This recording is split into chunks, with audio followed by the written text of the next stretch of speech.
रोला साहब को मनाने में आप कामयाब हो गए? आगा महमूद साहब ने पहले ही इस सवाल का आपको जवाब दिया और मुझे नहीं लगता है कि आगा महमूद के अल्फाजों से बेहतर मैं कोई बात कर सकता हूँ।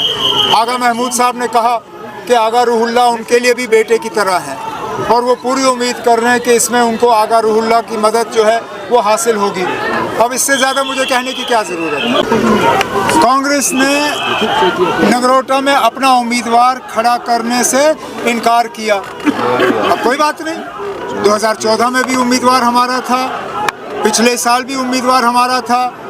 अब हमारी डीडीसी मेंबर शमीमा, उनको फारूक अब्दुल्ला साहब ने नामजदगी के कागज़ भरने की इजाज़त दी है और वो नेशनल कॉन्फ्रेंस के तरफ से डिप्टी सीएम साहब की मौजूदगी में और बाकी साथियों की मौजूदगी में नगरोटा से कागज़ भरेंगे। आज नेशनल कॉन्फ्रेंस के तरफ से आगा महमूद साहब ने बडगाम बाई इलेक्शन के लिए नामजदगी के कागज़ जो हैं वो भरे हैं। पूरी तंजीम आगा महमूद साहब के साथ खड़ी है। आज से ही हम अपना पैगाम और अपने वोटर का अपील जो है बडगाम के लोगों के सामने रखेंगे और उम्मीद करेंगे कि जिस दिन नतीजे निकलेंगे तो आगा महमूद साहब भारी अक्सरियत से यहाँ से कामयाब होके इंशाल्लाह बडगाम के लोगों की नुमाइंदगी जम्मू कश्मीर के असेंबली में करेंगे। जनाब फारूक अब्दुल्ला साहब ने इनके नामजदगी के कागज़ पे दस्तखत किए, लेकिन फैसला अकेला फारूक साहब का नहीं था। फारूक साहब ने अपने तंजीम के तमाम साथियों से मशवरा किया और मशवरा करने के बाद वो इस नतीजे पे आए कि इस बाई इलेक्शन में सबसे बेहतर उम्मीदवार नेशनल कॉन्फ्रेंस के तरफ से आगा महमूद साहब होंगे और उसी बात का नतीजा है कि आज आगा महमूद साहब ने अपनी नामजदगी के कागज़ भर लिए।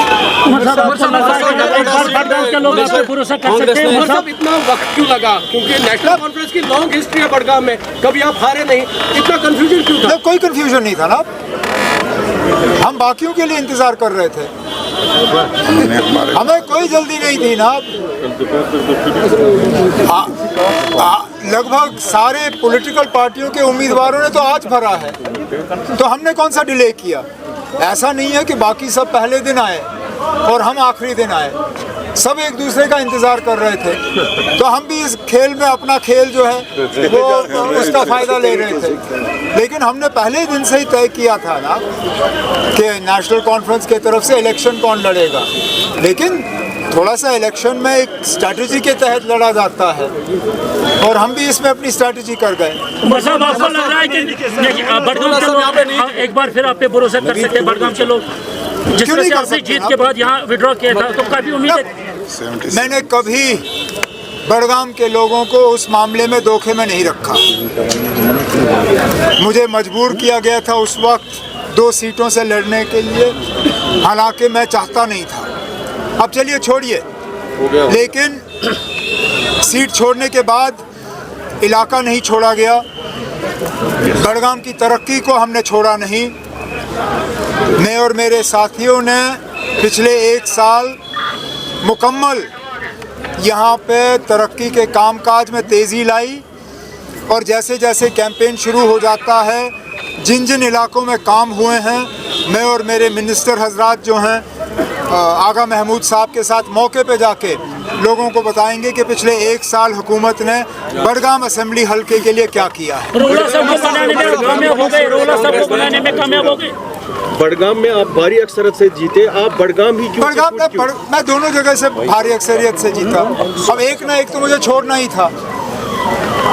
बडगाम छोड़िए ना, वो 1 साल पहले की बात है। आज आप आगा महमूद साहब की बात करिए।